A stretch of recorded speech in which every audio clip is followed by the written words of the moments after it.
जय श्री कृष्ण। श्रीमद् भागवत कथा महापुराण द्वितीय स्कंद अध्याय 1। श्री शुकदेव जी द्वारा श्रीमद् भागवत जी की स्तुति तथा राजा परीक्षित को धैर्य बंधाना। इस प्रकार महाराज परीक्षित की अनुनय विनय से बड़े प्रसन्न होकर श्री शुकदेव जी बोले, हे राजन, तुमने जो यह प्रश्न किया है कि मनुष्य को अंत समय मृत्यु काल आने पर अपने उद्धार के लिए क्या प्रयत्न करना चाहिए, यह अति उत्तम प्रश्न है। हे राजा परीक्षित, जो मनुष्य अज्ञान में डूबा हुआ श्री नारायण भगवान की महिमा को न जानकर संसार के विषय आदि भोगों में लिप्त रहते हुए अपने जन्म को व्यर्थ व्यतीत कर देता है, उसे समस्त दुखों का अधिकारी जानना चाहिए। जो लोग विषयों की इच्छा रखते हैं उनको भी कोई सुख नहीं मिला है। जो लोग अपने जीवन को रात में स्त्री भोग एवं दिन में धनोपार्जन करने में बिता देते हैं और जिनको संसारिक कामों से कभी भी अवकाश नहीं मिलता, उन्हें चाहिए कि वे किसी भी समय थोड़ा सा श्री हरि भजन करके अपनी मुक्ति का साधन कर लें। हे परीक्षित, तुमने भरतखंड में जन्म लिया है। जो मनुष्य इस भरतखंड में रहकर पर ब्रह्म परमात्मा का भजन तथा स्मरण करके वैकुंठ का सुख प्राप्त कर लेते हैं, उन्हीं का संसार में जन्म लेना सफल है। ऋषि मुनि संसारिक माया मोह छोड़कर वन में रहते हुए श्री नारायण भगवान का भजन तथा स्मरण करके अपना जीवन बिताया करते हैं। अतः हे राजन सुनो, जिनकी मृत्यु निकट आ गई हो, उसे संसार सिंधु से पार होने के लिए भगवान श्री श्याम सुंदर की कथाओं की सुनने और स्मरण करने से अधिक उत्तम मार्ग और कोई भी नहीं है। अब जो संपूर्ण पुराणों में सर्वश्रेष्ठ है तथा जिसमें भगवान श्री कृष्ण चंद्र जी के चरित्रों का वर्णन है और जिसे मैंने अपने पिता श्री वेद व्यास जी से पढ़ा है, उसी श्रीमद् भागवत महापुराण को मैं तुम्हें सुनाता हूँ। जो प्राणी जन्म मरण से मुक्त होने की कामना रखता हो, उसके लिए श्रीमद् भागवत सुनने से बढ़कर सरल उपाय कोई दूसरा नहीं है। इस श्रीमद् भागवत के सुनने से, समस्त शास्त्रों के सुनने से जो पुण्य मिलता है, इसे इसे सब वेदों का तत्व जानना चाहिए। श्रीमद् भागवत के सुनने से परमेश्वर के चरणों में प्रीति उत्पन्न होती है। जो मनुष्य स्त्री पुत्र आदि के मोह में पड़ा रहता है, वह यदि नित्य प्रति श्रीमद् भागवत की कथा सुनता रहे तो उसका मन भी विरक्त होकर भगवत भजन में लग जाता है और वह सहज ही भव सागर से पार हो जाता है। जिस जगह पर श्रीमद् भागवत की कथा होती है, उस जगह संपूर्ण तीर्थ एवं देवता कथा सुनने को आ जाते हैं। इस कथा के श्रवण करने से जन्म जन्मांतरों के पाप नष्ट हो जाते हैं। अतः हे राजन, तुम भी इस कथा के श्रवण करने से मोक्ष को प्राप्त हो जाओगे। यद्यपि तुम यह कहो कि मेरे आने से पहले जो ऋषि मुनि यहाँ उपस्थित थे, उन्होंने तुम्हें श्रीमद् भागवत की कथा सुनने की राय क्यों नहीं दी, तो इसका एकमात्र कारण यही जानना चाहिए कि अभी तक उन ऋषि मुनियों का मन किसी एक बात पर स्थिर नहीं था। कोई यज्ञ करने को कहता था, तो कोई जप, कोई तीर्थ करने को, तो कोई दान और कोई हरि सेवा की बात करता था। परंतु मैं श्रीमद् भागवत के अलावा और किसी बात से मतलब नहीं रखता हूँ। मैं सदैव संसार में अवधूत की तरह रहकर अपना जीवन व्यतीत करके आनंद का अनुभव करता हूँ। हे राजन, यदि तुम इस डर से डर रहे हो कि तुम्हारे मृत्यु में थोड़ा ही समय शेष रह गया है, तो तुम अपने मन में इस डर को त्याग दो, क्योंकि तुम्हारी मृत्यु में तो अभी 7 दिन शेष है। अतः इस अवधि में तुम श्रीमद् भागवत की कथा को मन लगाकर सुनो। इसके सुनने से तुम अवश्य ही मुक्ति पद को प्राप्त कर लोगे।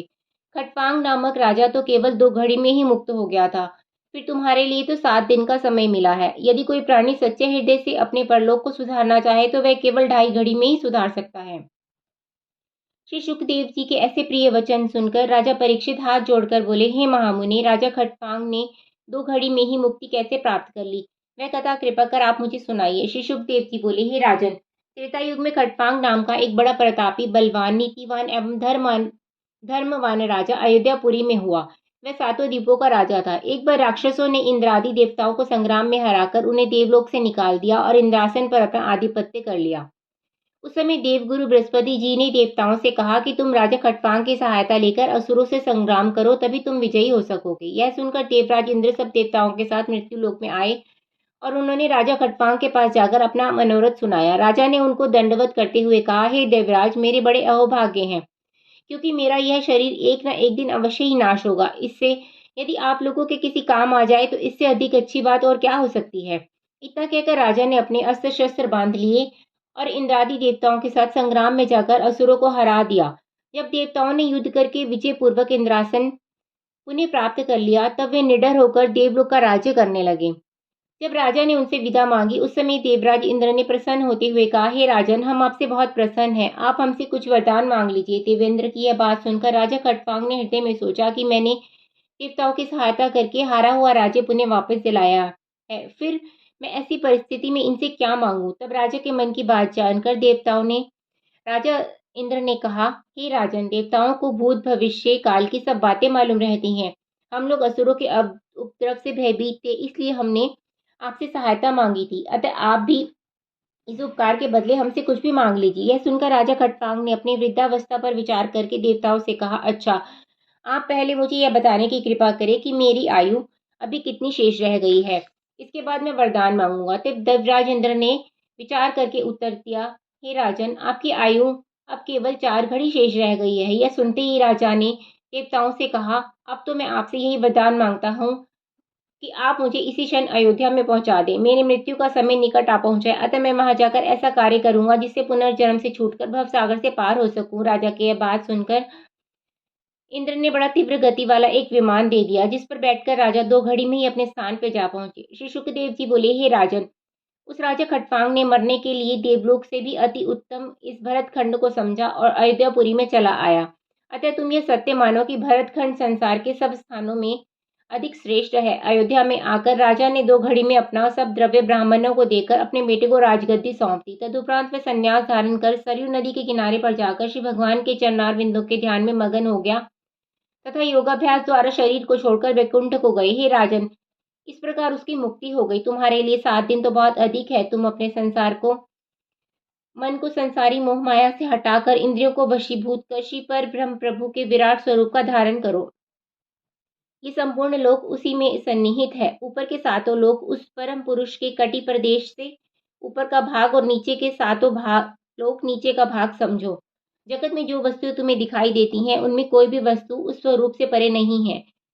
जिस महत तेज प्रकाश से ये सूर्य तथा चंद्रमा प्रकाशित है, तुम उसी का ध्यान करो। सृष्टि के समस्त जीवों में उसी का चमत्कार जानकर उसके अतिरिक्त संसार के अन्य समस्त व्यवहारों को झूठा जानो। जो व्यक्ति उसे सब स्थानों पर एक स्वरूप देखता है, उसे किसी शत्रु का डर नहीं रहता। सब जीवों में केवल उसी का प्रकाश दिखाई पड़ता है। तुम श्री कृष्ण चंद्र जी का हृदय में ध्यान धरकर श्रीमद् भागवत की कथा को मन लगाकर सुनो, उससे तुम्हारी मुक्ति हो जाएगी। इन सब बातों को कहने से श्री शुकदेव जी का मतलब यह था कि राजा परीक्षित के हृदय से तक्षक सांप का भय निकल जाए और राजा को अपने हृदय में यह निश्चय हो जाए कि संसार में नारायण जी के अतिरिक्त अन्य कोई वस्तु तेजवान नहीं है।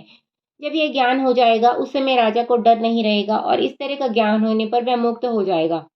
श्री शुकदेव जी के श्रीमुख से ऐसे वचन सुनकर राजा परीक्षित ने खुश होकर पूछा, हे महाराज, मैं किस प्रकार बैठकर परम प्रभु के कौन से स्वरूप का ध्यान करूं? श्री शुकदेव जी बोले, हे राजन, तुम कमलासन से बैठकर अपने हृदय में नारायण जी के सूक्ष्म रूप का ध्यान करो। यदि तुम अपने हृदय में उस स्वरूप का ध्यान न धर सको, तो उस स्थिति में समस्त सृष्टि को परमेश्वर का विराट रूप समझकर उसी का ध्यान करो।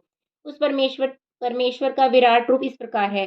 पाताल लोक उसके पांव हैं, रसातल लोक घुटने हैं, भूतल लोक जंगा, वीतल और अमल लोक नितंब, पृथ्वी कटी प्रदेश, आकाश नाभि, ज्योतिष चक्र जहाँ सूर्य तथा चंद्रमा का निवास रहता है, छाती, महरलोक कंठ, जनलोक मुख, तपलोक तथा सत्यलोक आदि उस आदि पुरुष भगवान का सिर है। इंद्रादि देवता उनकी भुजाएं, 10 दिशाएं कान है, अश्वनी कुमार नाक है, संपूर्ण सुगंधियां नाक के छिद्र, अग्नि ही मुख है, आकाश नेत्रों के गड्ढे हैं, सूर्य जिनकी आंख है, दिन रात जिनके पलक भंजन है, जिनका जल ही पांव है, संपूर्ण जगत का रसास्वादन जीभा, यमराज दांत, लज्जा ऊपर का होठ, लालच नीचे का होठ, धर्म जिनकी छाती, अधर्म जिनकी पीठ है, संपूर्ण वृक्ष शरीर की रोमावली है, बादल सिर के बाल, नदियां सिर शरीर की नसें, पर्वत शरीर की हड्डी, समुद्र पैर, पवन श्वास, चंद्रमा मन, वर्षा का जल वीर्य तथा प्रातः तथा संध्या काल उस परमेश्वर के वस्त्र हैं।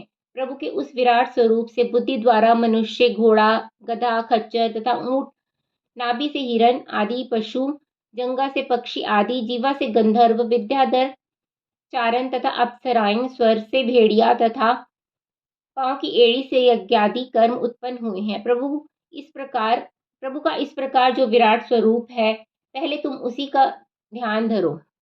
जय श्री कृष्ण।